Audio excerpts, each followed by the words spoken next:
अस्सलाम वालेकुम viewers, I am Hina Mahjabeen. I hope you all will be fine. आज मैं आपके साथ शेयर करने वाली हूँ CS403 और उसकी GDP नंबर 1 है। सोल्यूशन आइडिया सोल्यूशन शेयर करने से पहले अगर आप मेरे चैनल पर न्यू हैं तो प्लीज़ मेरे चैनल को सब्सक्राइब कर दें, बेल आइकन को ज़रूर क्लिक कीजिएगा, लाइक भी कीजिएगा और शेयर भी कीजिएगा। Okay, let's start from the question file. मुझे रिक्वेस्ट आई थी इसकी कि आप इसका आइडिया सोल्यूशन अपलोड कर दें। चलें जी, मैंने कहा चलें प्रिपेयर कर लेते हैं। ओके, हमारी GDP है CS403 डेटाबेस मैनेजमेंट सिस्टम की, जो कि ओपन होगी 25 को और क्लोज़ हो जाएगी 2 डेज़ के लिए ओपन रहेगी, यानी 27 तक रहेगी। ठीक है, चलें जी, इंस्ट्रक्शन ज़रूर पढ़ लिया करें कि जो इंस्ट्रक्शंस आप लोगों को गिवन होती हैं, और याद रखिएगा GDP का 100 to 150 तक की वर्ड्स की लिमिट दी जाती है, या 200 ज़्यादा।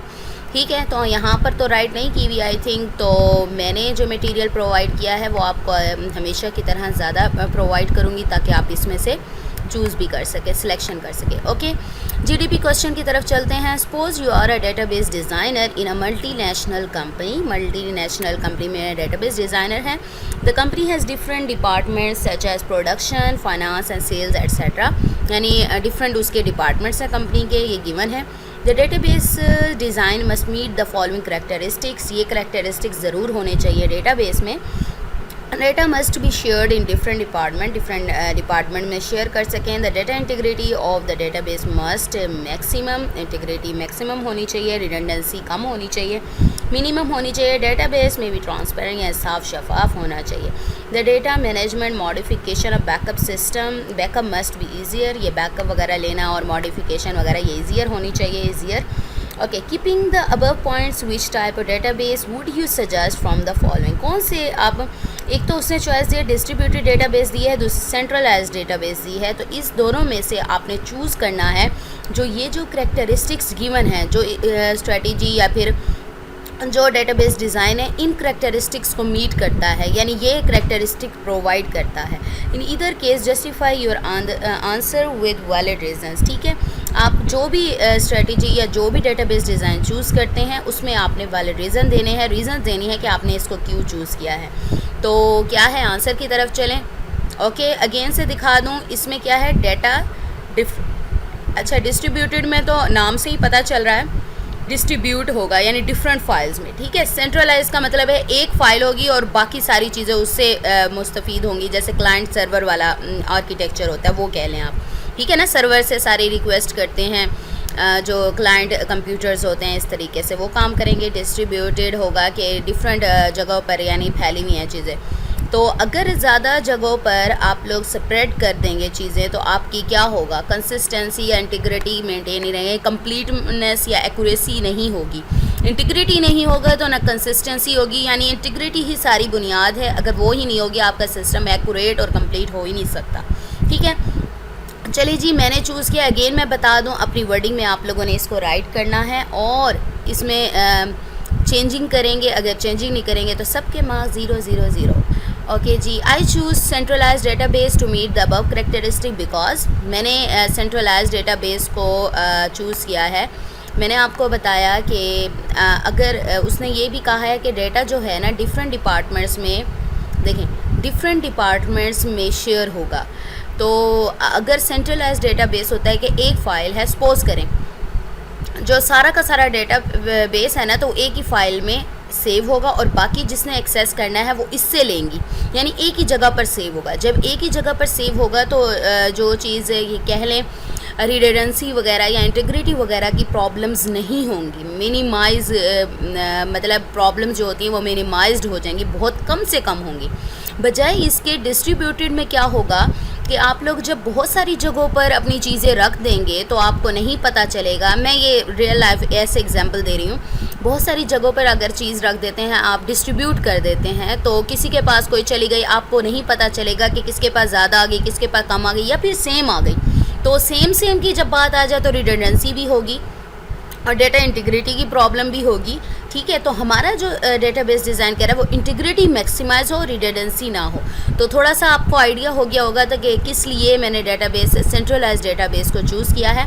आगे मैंने उसके थोड़े से एडवांटेजेस राइट किए हैं जिसकी वजह से इसको चूज़ किया जा सकता है। अगेन बता रही हूँ, मैंने ज़्यादा राइट किया है। आप इसमें से जो मेन पॉइंट्स हैं ना वो चूज़ कर सकते हैं जो आपके डाटा रिक्वायरमेंट में दिए हुए हैं, जो करेक्टरिस्टिक की रिक्वायरमेंट है ना उस जैसे चूज़ कर लें। जैसे डाटा इंटीग्रिटी वाला ये बन गया, रिडंडेंसी वाला बन गया, अपडेटिंग वाला बन गया, और ये ट्रांसपेरेंसी वाला बन गया। ठीक है, ये जो बेशक 4-5 ऐसे लिख लें, आपको जितने वर्ड्स की परमिशन है आप उतने ही वर्ड्स राइट कर लीजिएगा। ठीक है, चलें जी चलते हैं। The data integrity is maximised as the whole database is stored at a single physical location. Data integrity यानी completeness and accuracy, reliability data की मेंटेन रहती है या मैक्सिमाइज होती है अगर एक ही जगह पर सिंगल लोकेशन, फिजिकल लोकेशन पर डेटा को स्टोर किया जाता है। This means that it is easier to coordinate the data and it is as accurate and consistent as possible. तो ये जब इंटीग्रिटी आएगी तो क्या कहते हैं, रिलायबिलिटी, एक्यूरेसी कह लें, कंप्लीटनेस, एक्यूरेट होता है आपका डेटा। तो जब एक्यूरेट होगा, कंसिस्टेंट हो, एक्यूरेट और कंप्लीट होगा तो क्या है, डेटा कंसिस्टेंट भी होगा। द डेटा रिडंडेंसी, रिडंडेंसी क्या कहते हैं, रिपीट होना, चीज़ें बार बार एक जैसी चीज़ का होना, रिडंडेंसी कहते हैं डेटा को। Is minimal in the centralised database, all the data is stored together, इकट्ठे एक ही जगह पर स्टोर होता है, not scattered across different locations. वही बात करी थी, जब एक ही जगह पर इकट्ठा होगा डाटा, एक ही फाइल में होगा, वो बिखरा हुआ नहीं होगा। तो क्या होगा, बिखरा हुआ अगर होगा तो किसी के पास कुछ चला गया, किसी के पास कुछ चला गया, किसी फाइल में कुछ डाला हुआ है आपने, कोई पता नहीं। आम भी अगर हम करें तो हमें पता नहीं चलता कि हम फाइल में सेम डेटा भी घुसा देते हैं। तो स्कैटर्ड नहीं होता, जिसकी वजह से जो रिडंडेंसी है यानी डुप्लीकेशन जो डेटा की है वो कम होती है।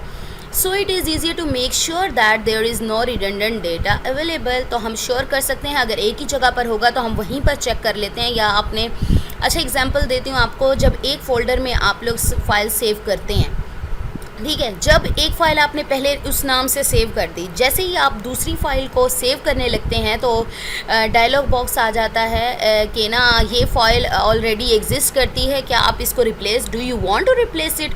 अगर तो आप रिप्लेस, यानी आपको उसने अलर्ट कर दिया कि ये वाली फ़ाइल इस नेम की पहले ही मौजूद है, ठीक है, क्या आप इसको दोबारा ऐड करना चाहते हैं या फिर रिप्लेस करना चाहते हैं। अगर आप येस करते हैं तो उसी फाइल को रिप्लेस कर देता है, या नहीं करते तो वो एक और कॉपी उसकी बन जाती है। ये मैं सिंपल बता रही हूँ, ये जो आप लोग फोल्डर्स में अपने असाइनमेंट्स वगैरह सेव करते हैं या पास पेपर्स करते हैं, ये अलर्ट आता है, ठीक है, अगर पहले से मौजूद हो। अब ये क्यों आता है, क्योंकि ये एक ही जगह पर आप सारा अपना डेटा कलेक्ट कर रहे होते हो। असाइनमेंट का सपोज करें फोल्डर है, सारी असाइनमेंट सेम आप घुसाई जा रहे हो हर सब्जेक्ट की, तो आपने दूसरी बार अगर सेव करनी है वहाँ पर तो वो आपको अलर्ट देगा पहले मौजूद है, ठीक है। अगर आप अलहदा कर दें, अगर अलहदा कहीं पर डेटा होता तो एक जगह पर, यानी ये दो असाइनमेंट के फोल्डर हैं, सपोज करें असाइनमेंट 1 है, असाइनमेंट 2 है, तो आप कोई पता नहीं है, आपने इसमें भी दोबारा इसको रख दिया, फिर भूल गए आपने दोबारा इसमें रख दी, यानी आपकी डेटा रिडंडेंसी यानी डुप्लीकेशन, बार बार वही। मैं पास पेपर भी करती हूँ, मोस्टली ऐसा हो जाता है कि मुझे पता नहीं चलता, अगर और फोल्डर हो तो मैं दोबारा से कर देती हूँ, नहीं तो वो लिखा हुआ आ जाता है कि ब्रैकेट में 1 है या 2 यानी दूसरी कॉपी बनी है या इसकी पहली कॉपी, तो एक और कॉपी बन गई, ठीक है। Managing, updating and taking in backups of data is easier in a centralised database because there is only one database file. अच्छा जी, अब अलहदा जब फाइल्स होंगी आपकी डेटाबेस की, अलहदा फाइल्स ले लें तो उसको अलहदा से थोड़ा मुश्किल हो जाएगा, बैकअप भी लेना पड़ेगा या अपडेट या मैनेज करने के लिए अलहदा सब पर वर्क करना पड़ेगा। लेकिन अगर एक ही फ़ाइल में होगा तो आप जो सब पे मेहनत करनी है वो सारी मेहनत आप एक ही फ़ाइल पर कर दें, ठीक है, तो आपका ज़्यादा अच्छे तरीके से अपडेट कर सकते हैं आप, या फिर बैकअप ले सकते हैं या मैनेज कर सकते हैं, ठीक है। सेंट्रलाइज्ड डेटाबेस में provide transparency, it may lead to greater level of communication, यानी आपका जो डेटा है वो साफ शफाफ यानी कंसिस्टेंट होगा। सिंस ऑल द डेटा, यानी अगर आप लिखना चाहते हैं, ये 4 पॉइंट्स हैं ना जो आपके रिक्वायरमेंट के हैं वो भी राइट कर सकते हैं। अगर इसको छोटा कर दें तो आप बेशक और भी आप इसको दे सकते हैं। Since all the data is in one place there can be stronger security measures around it, so the centralised database is much more secure. जब एक ही जगह पर होगा आप सिक्योर, तो आपका जो डेटाबेस है वो ज़्यादा सिक्योर होगा, यानी सिक्योरिटी मेजर्स किए जा सकते हैं, स्ट्रॉन्गर होंगे उसके। Data is easily portable because it is stored at one place. Portable यानी ईजिली जब भी आपको कोई डेटा चाहिए हो यानी रिट्रीव करना हो तो आप ईजिली उससे डाटा ले सकते हैं, क्योंकि एक ही जगह पर है, बजाय बहुत सारी जगहों पर है तो फिर सारी जगहों पे भी सर्च करो कि कौन सा डाटा चाहिए था और कहाँ मिलेगा। The centralized database is cheaper than other types of databases as it requires less power and maintenance. इसको लेस पार और मेंटेनेंस, यानी एक ही फाइल पे जो भी पार है वो लगाओगे, कम लगी बजाय अलग-अलग आप लगाओगे पार या मेंटेनेंस करोगे, ठीक। All the information centralised database can be easily access from the same location at the same time पर सेम लोकेशन से, यानी एक ही फाइल से आपने डेटा जो भी इंफॉर्मेशन लेनी है वो ले सकते हैं। नीचे जो मैंने राइट किया है ये मैंने आप लोगों के लिए सिर्फ समझाने के लिए ये जो पैराग्राफ है राइट किया है, आप लोगों ने इसे राइट नहीं करना, सिर्फ हमारे जो पॉइंट्स हैं 8 तक मैंने पॉइंट्स राइट किए हैं, बल्कि इसको भी अगर आप चाहें तो कम कर लें, कट कर लें, गैप देख लें इंटरनेट से, आप सिर्फ सर्च कर लें कि बेनिफिट्स या फिर advantages of centralised database over कौन सा था, डिस्ट्रीब्यूटेड डेटाबेस, ठीक है। तो आपको ये एडवांटेजेस आपको इसके मिल जाएंगे कि क्या क्या प्रोवाइड करता है, सेम ऊपर आ जाने हैं ये। तो डिस्ट्रीब्यूटेड मैंने क्यों नहीं चूज़ किया था, डिस्ट्रीब्यूटेड डेटाबेस मैंने सिस्टम पहली उसकी जो बुराई बता रहा है ना, वो डेटा इंटीग्रिटी मेंटेन नहीं रख सकता और रिडंडेंसी आती है, ठीक है। तो वही चीज़ हमारी मेन है, जब वो चीज़ ही नहीं होगी तो बेशक चाहे और चीज़ें हों तो वो हमारा डेटाबेस ठीक ही नहीं होना, इंटीग्रिटी मेंटेन नहीं रख सकता, ठीक है। The distributed database management system contains the data multiple locations that can be in different system in the same place और अक्रॉस डिफरेंट जियोग्राफिकल लोकेशंस में हो सकता है, डिफरेंट सिस्टम में हो सकता है एक ही प्लेस पर।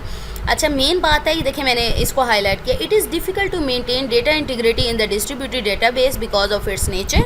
There can also be data redundancy in the database it is stored in multiple locations. ये देखें कह दिया ना उसने, डिफ़िकल्ट है डेटा इंटीग्रिटी को मेंटेन करना, इसी वजह से क्या है डेटा रिडंडेंसी आ जाती है। The distributed database is complicated, it is difficult to find people with the necessary experience who can manage and maintain it, यानी इसको मैनेज और मेंटेन करना भी मुश्किल हो जाता है क्योंकि एक्सपीरियंस लोग नहीं मिलते। तो मैंने आपको दिखा दिया किस वजह से मैंने ये जो डिस्ट्रीब्यूटेड DBMS है उसको चूज़ नहीं किया और किस वजह से मैंने सेंट्रलाइज्ड DBMS डिज़ाइन को चूज़ किया है। आप इसमें से ऐड करना चाहें इसमें ऐड करें, कट करना चाहें कोई लाइन कट कर लें। और ये जो लास्ट वाला पैराग्राफ है वो सिर्फ मैंने आपको बताने के लिए, अगर इसके बारे में सर्च करते हैं तो इंटीग्रिटी और रिडंडेंसी बिल्कुल नहीं आती, तो वो नहीं है तो हमारा डेटाबेस प्योर नहीं है, ठीक है। चलें, आप लोगों ने क्या करना है, मुझे अपनी दुआ में याद रखना है, अपना ख्याल रखना है। टेक केयर, अल्लाह हाफिज़।